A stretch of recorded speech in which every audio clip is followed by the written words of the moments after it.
नमस्कार, मैं हूं परवेश। फटाफट देखिए देश और दुनिया की आज की 20 बड़ी खबरें। ओलंपिक में भारत का एक और मेडल हुआ पक्का। कजाकिस्तान के रेसलर को हराकर फाइनल में पहुंचे भारतीय रेसलर रवि दहिया। 7 पॉइंट से पिछड़ने के बाद हासिल की जीत, भारत को दिलाया चौथा पदक। देश में कोरोना के मामलों में फिर बढ़ोतरी। पिछले 24 घंटे में मिले 42,634 पॉजिटिव केस। करीब 37,000 मरीज हुए ठीक। 562 लोगों की गई जान। केरल में रोजाना नए मरीजों का आंकड़ा 23,000 के पार। सबसे ज्यादा हो रही हैं मौतें। कोविशील्ड के सामने बेदम हुआ कोरोना। दोनों डोज लगाने के बाद कोरोना होने की आशंका को 93% कम करती है कोविशील्ड। सशस्त्र बलों पर दुनिया की सबसे बड़ी स्टडी का नतीजा आया सामने। केंद्रीय स्वास्थ्य मंत्रालय ने तीसरी लहर को लेकर कही बड़ी बात। कहा, जिस तरीके से लापरवाह बने हुए हैं लोग, किसी भी समय आ सकती है कोरोना की तीसरी लहर। जिन राज्यों में कम हो रहे हैं कोरोना के मामले, वहां अब जमकर उड़ाई जा रही हैं नियमों की धज्जियां। कोरोना विस्फोट की दी चेतावनी।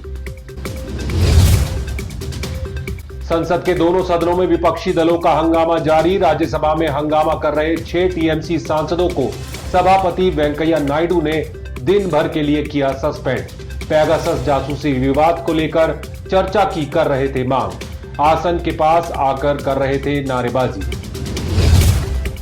किसान आंदोलन को लेकर संसद के बाहर शिरोमणि अकाली दल का प्रदर्शन जारी। हरसिमरत कौर बादल ने बीजेपी सांसद हेमा मालिनी को पकड़ाई गेहूं की बालियां। पहले हेमा मालिनी ने आसानी से ले ली गेहूं की बाली, बाद में पोस्टर पर किसान विरोधी नारे देख झिझकी और हंसती हुई निकल गई। किसानों के मुद्दे को लेकर संसद के गेट पर ही भिड़ गए कांग्रेस और शिरोमणि अकाली दल। कांग्रेस सांसद रवनीत सिंह बिट्टू ने शिरोमणि अकाली दल की सांसद हरसिमरत कौर बादल से बोले, किसानों के नाम पर आप ड्रामा ना करें। दोनों ही पार्टियां 3 नए कृषि कानूनों को वापस लेने के किसानों की मांग का कर रही हैं समर्थन। किसान नेता राकेश टिकैत का बड़ा आरोप। सरकार की तरफ से किसानों को एमएसपी देने में काफी समय से किया जा रहा है फर्जीवाड़ा। जल्द ही दस्तावेजों के साथ इस पूरे घोटाले का करेंगे खुलासा। कहा, जिन जगहों पर स्कूल और बिल्डिंग बने हुए हैं वहां पर दिखाई जा रही है खेती। केंद्रीय मंत्री और नई दिल्ली से बीजेपी सांसद मीनाक्षी लेखी ने कश्मीरी पंडितों को ही ठहरा दिया दोषी। बोली, लॉकडाउन के बाद मजदूर लौट गए तो आप क्यों नहीं लौटे। मीनाक्षी लेखी के इस बयान का कई कश्मीरी पंडितों ने सोशल मीडिया पर किया विरोध। बोले, कश्मीरी पंडितों को जबरन भगाया गया था। ये मुद्दा प्रवासी मजदूरों के साथ तुलना करने के लिए सही नहीं। एंटीलिया बम स्केयर मामले में एनआईए ने एनआईए कोर्ट में बताया, गवाहों को मिल रही है धमकियां, इसलिए नहीं देना चाहते बयान। बहुत खतरनाक लोग हैं आरोपी। मुकेश अंबानी के घर एंटीलिया के बाहर मिले विस्फोटक और मनसुख हिरेन की हत्या के मामले में एनआईए ने चार्जशीट फाइल करने के लिए मांगा और वक्त। दिल्ली की तिहाड़ जेल में गैंगस्टर अंकित गुर्जर की हत्या। 8 से ज्यादा मर्डर केस में था आरोपी। अंकित को मई 2020 में स्पेशल सेल ने पकड़ा था। उस पर हत्या, रंगदारी, हत्या का प्रयास, अपहरण सहित 2 दर्जन से ज्यादा मामले थे दर्ज। राजस्थान में बाढ़ का कहर जारी। महिला का शव ले जा रही एम्बुलेंस के साथ बह गया पति और बेटा। बंगाल में 6 जिले जलमग्न। अब तक 15 लोगों की हुई मौत। राहत और बचाव कार्यों में जुटी एनडीआरएफ की टीमें। मध्य प्रदेश में बाढ़ की चपेट में आए 1000 से ज्यादा गांव। ग्वालियर, शिवपुरी, दतिया समेत 7 जिलों से करीब 6000 लोगों को किया गया रेस्क्यू।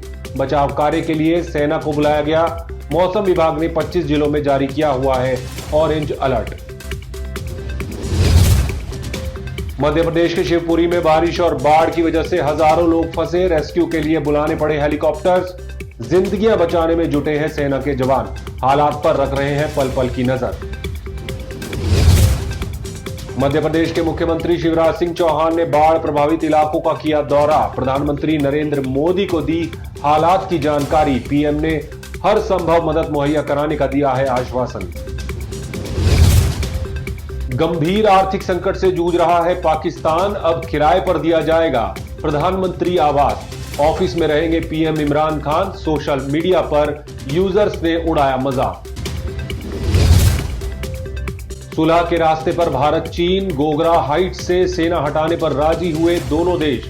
2 दिन पहले कोर कमांडर्स के बीच चली थी 9 घंटे की बातचीत। मई 2020 से ही इस क्षेत्र में आमने सामने है दोनों देशों की सेनाएं। अमेरिकी रक्षा विभाग के मुख्यालय पेंटागन के पास फायरिंग, घटना के बाद पूरे इलाके में लगाया गया लॉकडाउन। कुछ समय में कई बार गोलियां चलने की सुनाई दी आवाजें, कई लोगों के घायल होने की भी खबर। भारत के हैरान में बनाए गए सलमा डैम पर हमला करने आए थे तालिबान के लड़ाके, अपना ही करा बैठे नुकसान। सुरक्षा बलों की कार्रवाई में देश में एक दिन में 116 आतंकवादी ढेर। अकेले हेलमंद प्रांत की राजधानी लश्करगाह में पिछले 24 घंटे के दौरान वायुसेना ने हवाई हमले में मार गिराए 75 आतंकवादी, 17 हुए जख्मी। पाकिस्तान के पूर्व आईएसआई चीफ हामिद गुल का बेटा अब्दुल्ला गुल बोला, पाकिस्तान की राह में रोड़ा है अफगानिस्तान, तालिबान के हाथों इस मुल्क को करवा दूंगा बर्बाद। दावा किया कि तालिबान पूरी तरह से उनकी बात मानता है और उन्होंने उन्हें अफगानिस्तान के आर्थिक बुनियादी ढांचे, सरकारी सुविधाओं और गणतंत्र को नष्ट करने का सौंपा है काम। आप देख रहे थे देश और दुनिया की 20 बड़ी खबरें। हमारी बाकी खबरों को देखने के लिए चैनल को सब्सक्राइब कर लीजिए। शुक्रिया।